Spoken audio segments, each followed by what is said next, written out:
మొదటగా ఆర్సీబీని విశ్లేషించే ప్రయత్నం చేద్దాం. ఆర్సీబీకి 55% 55% విన్నింగ్ ఛాన్సెస్ ఉన్నాయి. ఎందుకు ఆ విశ్లేషించే ప్రయత్నం చేద్దాం. మొదట మనం చూస్తే ఆర్సీబీ బలాలు స్ట్రెంగ్స్, భారీ స్టార్ పవర్, అంటే స్టార్ ప్లేయర్స్ ఉన్నారు ఆర్సీబీలో. మరి ముఖ్యంగా విరాట్ కోహ్లీ, అలాగే బౌలింగ్ వైజ్ చూసినా కూడా మంచి టాప్ ప్లేయర్స్ ఉన్నారు. సో భారీ స్టార్ పవర్ అని చెప్పొచ్చు. దాని తర్వాత విధ్వంసకర టాప్ ఆర్డర్, అంటే ఎదుటి టీంని, ఆపోజిషన్లో ఉన్న టీంని చిత్తు చేసే ఒక టాప్ ఆర్డర్. పవర్ ప్లేని చాలా పటిష్టంగా వినియోగించుకునే ఒక టాప్ ఆర్డర్, అంటే హై స్కోర్స్ని చేయగల టాప్ ఆర్డర్ ఉంది. మరోపక్కన హై స్ట్రైక్ రేట్ ప్లేయర్స్, అంటే వాళ్ళు హై స్ట్రైక్ని పర్ఫామ్ చేయగల ప్లేయర్స్, తక్కువ బాల్స్లో కూడా ఎక్కువ రన్స్ని తీయగల ప్లేయర్స్ కాబట్టి సో ఒక మంచి స్కోర్ని ఈజీగా అచీవ్ చేయే స్ట్రైక్ రేట్ కూడా ఉన్న ప్లేయర్స్ అని చెప్పొచ్చు. మరోపక్కన బౌలింగ్ గురించి చూస్తే పేస్ బౌలింగ్ ఆప్షన్స్ ఉన్నాయి. సో పేస్ బౌలింగ్కి సంబంధించిన ఆప్షన్స్ ఉన్నారు ఈ ప్లేయర్స్ ఈ టీంలో అని చెప్పుకోవచ్చు. Aggressive brand cricket, run chasing Kings అని కూడా చెప్పొచ్చు. సో సెకండ్, ఒకవేళ టాస్ గెలిచిన తర్వాత, టాస్ ఓడిపోయినా కానీ, ఒకవేళ టాస్ ఓడిపోయి ముందుగా గుజరాత్ టైటన్స్ బ్యాటింగ్ చేస్తే ఆ చేసింగ్ అనేది ఈజీ అవుతుంది ఆర్సీబీకి. ఆర్సీబీ చేస్ చేయడంలో ఒక దిట్ట అని చెప్పొచ్చు. గతంలో కూడా రన్స్ని చేస్ చేసింది కింగ్స్ అని చెప్పొచ్చు, ఆర్సీబీ కింగ్స్. సో మొత్తంగా అగ్రెసివ్ బ్రాండ్ క్రికెటర్స్ అని చెప్పొచ్చు, టీమ్ అని చెప్పొచ్చు, అగ్రెసివ్ బ్రాండ్ అని చెప్పొచ్చు. అంటే కోహ్లీ కెప్టెన్సీలో, కోహ్లీ గైడెన్స్లో ఖచ్చితంగా టీం ఒక అగ్రెసివ్గానే ఈ మ్యాచ్ని ఆడబోతుంది అని చాలా క్లియర్గా అర్థమవుతుంది. సో ఆర్సీబీ బలాలు ఇవన్నీ అని చెప్పొచ్చు. దాని తర్వాత ఆర్సీబీకి ఉన్న ప్లేయర్స్ స్ట్రెంగ్త్, ఆర్సీబీకి ఉన్న ఇంకా స్ట్రెంగ్త్ గురించి, బలహీనతల గురించి ఒకసారి మాట్లాడుకునే ప్రయత్నం చేద్దాం. బలహీనతలు ఒకసారి చూస్తే బౌలింగ్ స్థిరత్వం లేకపోవడం, అంటే బౌలింగ్లో ఒక స్ట్రాంగ్ ప్లేయర్స్ లేకపోవడం, స్టెబిలిటీ లేకపోవడం, అలాగే మిడిల్ ఆర్డర్ పతనం. సో మనం మాట్లాడుకున్నట్టు టాప్ ఆర్డర్, టాప్ లెవెల్లో ఉన్న ప్లేయర్స్ పవర్ ప్లే దాకా ఒక మంచి పర్ఫార్మెన్స్ మనం మొన్నటి మ్యాచ్లో, ఎస్ఆర్హెచ్ మ్యాచ్లో కూడా చూసాము. ప్లేయర్స్ రన్ రేట్ని మెయింటైన్ చేయగలిగారు, 10 ఓవర్స్ దాకా కన్సిస్టెంట్గా మెయింటైన్ చేశారు, కానీ వికెట్స్ని హోల్డ్ చేయలేకపోయారు. పవర్ ప్లేని యూటిలైజ్, ఆర్సీబీ కూడా పవర్ ప్లేని యూటిలైజ్ చేయగల ప్లేయర్స్ టాప్ ఆర్డర్లో ఉన్నారు. కానీ మిడిల్ ఆర్డర్కి వచ్చేసరికి కొంత ఈజీగా పతనమయ్యే అవకాశం ఉన్నట్టు చాలా క్లియర్గా తెలుస్తుంది. ఇది ఒక బలహీనతగానే ఆర్సీబీకి చూడాలి. దాంతోపాటు స్పిన్ విభాగంలో కూడా లోటు. సో మిడిల్ ఆర్డర్, అంటే బ్యాటింగ్లో మిడిల్ ఆర్డర్లో కొంత నెగిటివ్స్ ఉన్నాయి, కొంత వీక్నెస్ ఉంది. అలాగే బౌలింగ్లో, స్పిన్లో కూడా కొంత లోటు ఉన్నట్టు తెలుస్తుంది. బౌలింగ్ స్థిరత్వం కూడా లేకపోవడం, సో స్టెబిలిటీ కూడా లేకపోవడం, ఇవన్నీ కూడా కొంత నెగటివ్స్, బ్యాక్డ్రాప్స్ అనొచ్చు. వీటి వల్ల మరి గుజరాత్ టైటన్స్ ఎలాంటి అడ్వాంటేజెస్ని ప్లేస్ చేయగలుగుతుంది, ఎలా అడ్వాంటేజెస్గా ఉంది. మరోపక్కన ఆర్సీబీలో ఒకసారి ఆర్డర్, టాప్ ఆర్డర్, మొత్తం ప్లేయర్స్ ఆర్డర్ని కూడా ఒకసారి చూసే ప్రయత్నం చేద్దాం.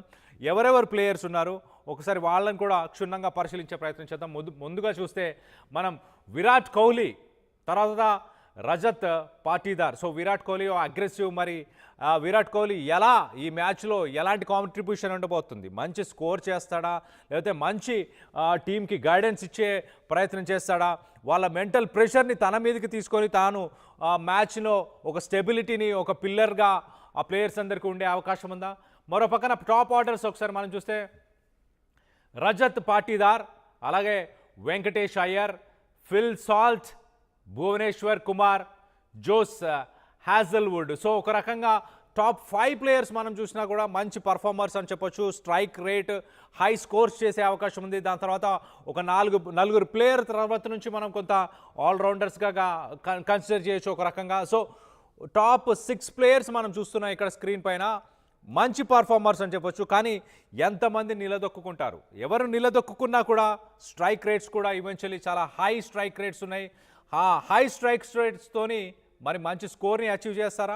మరో పక్కన బౌలింగ్ మిడిల్ ఆర్డర్, అలాగే బౌలింగ్ కొంచెం వీక్గా ఉన్నా ఒకసారి మంచి స్కోర్ని అచీవ్ చేయగలిగితే, పవర్ ప్లేని ప్రాపర్గా యూటిలైజ్ చేసుకుంటే మంచి స్కోర్స్ని అచీవ్ చేసే అవకాశం ఉంటుంది. గుజరాత్ టైటన్స్కి చేజింగ్ అయినా, వాళ్ళకి చేజింగ్ చేసే అవకాశం ఇచ్చినా, ఒకవేళ ఆర్సీబీ చేసింగ్ చేస్తే చాలా సునాయాసంగా ఆ స్కోర్స్ని అచీవ్ చేసే అవకాశం ఉంటుంది. సో ఇది ప్రస్తుతానికి ఆర్సీబీకి ఉన్న బలాబలాలు అలాగే వీక్నెస్. మనం మాట్లాడుకున్నాం టాప్ ఆర్డర్ చాలా క్లియర్గా స్ట్రాంగ్ పాయింట్ ఆర్సీబీకి అని చెప్పొచ్చు. దాని తర్వాత చేజింగ్ చేయడం కూడా వాళ్ళ స్ట్రెంగ్త్ అని చెప్పొచ్చు.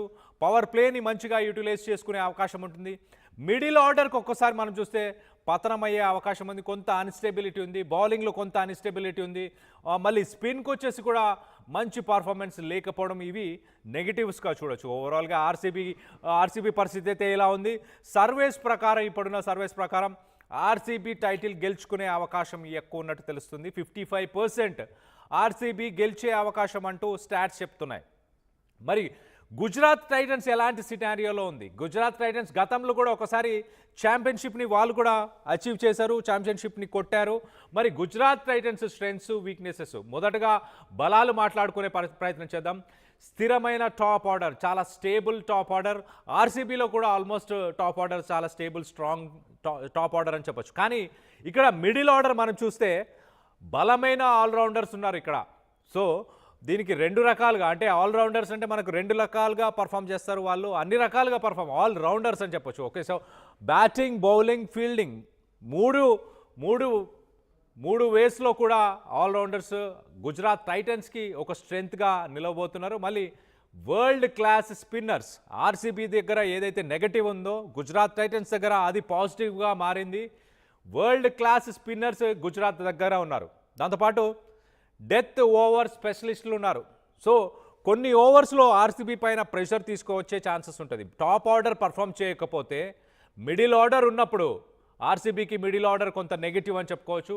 ఆ మిడిల్ ఆర్డర్ ఉన్నప్పుడు డెత్ ఓవర్స్ కనుక ప్లే చేయగలిగితే గుజరాత్ టైటన్స్, అది ఆర్సీబీకి చాలా పెద్ద దెబ్బగా మారే అవకాశం ఉంది. మరో పక్కన చేజింగ్లో గుజరాత్ టైటన్స్ కూడా ఏమాత్రం తగ్గట్లేదు. చేజింగ్లో గుజరాత్ టైటన్స్ కూడా రికార్డులు కొట్టిన స్థాయిలో గతంలో కూడా ఉంది, ఇప్పుడు కూడా రికార్డులు కొట్టే ఛాన్సెస్ ఉంది. అంటే ఎవరు మొదట బ్యాటింగ్ చేసిన టాస్ గెలిచి, ఆర్సీబీ అయినా గుజరాత్ టైటన్స్ అయినా, ఇద్దరిలో ఎవరు మొదట బ్యాటింగ్ చేసిన చేసింగ్ మాత్రం రసవత్తరంగా మారపోతుంది సెకండ్ ఇన్నింగ్స్ అని చెప్పొచ్చు. Doesn't matter it is RCB, doesn't matter it is Gujarat Titans, next level chasing ఉండబోతుంది, సెకండ్ ఇన్నింగ్స్ ఉండబోతుంది. దాంతోపాటు home ground advantage. Yes, exactly.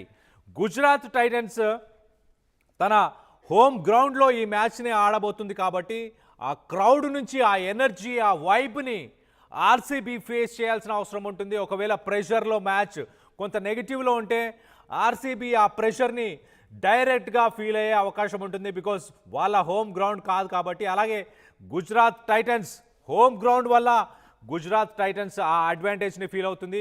Crowd ఎనర్జీని, క్రౌడ్ పాజిటివిటీని గుజరాత్ టైటన్స్ ఒక అడ్వాంటేజ్ అని చెప్పొచ్చు వాళ్ళకి. దాంతోపాటు నెక్స్ట్ గుజరాత్ టైటన్స్కి సంబంధించిన నెగటివ్స్ మనం ఒకసారి వాటి గురించి కూడా, నెగటివ్స్ గురించి కూడా మాట్లాడుకునే ప్రయత్నం చేద్దాం. గుజరాత్ టైటన్స్ ఒక్కసారి మనం చూస్తే మిడిల్ ఆర్డర్ తడబాటు, ఎగ్జాక్ట్లీ ఆర్సీబీ మిడిల్ ఆర్డర్తో పాటు పోలిస్తే గుజరాత్ టైటన్స్ కూడా ఆల్మోస్ట్ మిడిల్ ఆర్డర్ తడబాటు ఉంది. కానీ ఇక్కడ కొంత అడ్వాంటేజ్లో గుజరాత్ టైటన్స్ ఉంది. ఎందుకంటే ఇక్కడ ఆల్రౌండర్స్ ఉన్నారు, ఆల్రౌండర్స్ పర్ఫామ్ చేసే అవకాశం ఉంటుంది. అలాగే ఎక్స్ట్రా పేస్లో లోటు ఉంది, ఎక్స్ట్రా పేస్ వేసే బౌలర్స్ కొంత లోటు ఉన్నట్టు కనిపిస్తుంది. దాంతోపాటు డెత్ ఓవర్ల బౌలింగ్ ఒత్తిడి.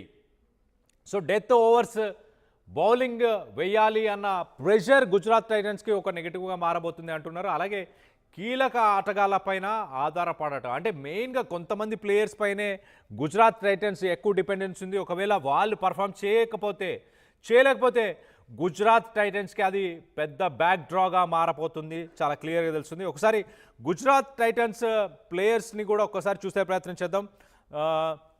ఒక్కసారి మనం చూస్తే గుజరాత్ టైటన్స్ కీలక ఆటగాళ్ళు శుభమ్ గిల్, సాయి సుదర్శన్, జోస్ బట్లర్, అలాగే రషీద్ ఖాన్, కసిగో రబ్డా, అలాగే మహమ్మద్ సిరాజ్, అలాగే జేసన్ హోల్డర్. సో మొత్తం మీద మనం టాప్ ప్లేయర్స్ అందరినీ చూస్తున్నాం. ఇటు బ్యాట్స్మెన్స్ని చూస్తున్నాం, బౌలర్స్ని చూస్తున్నాం.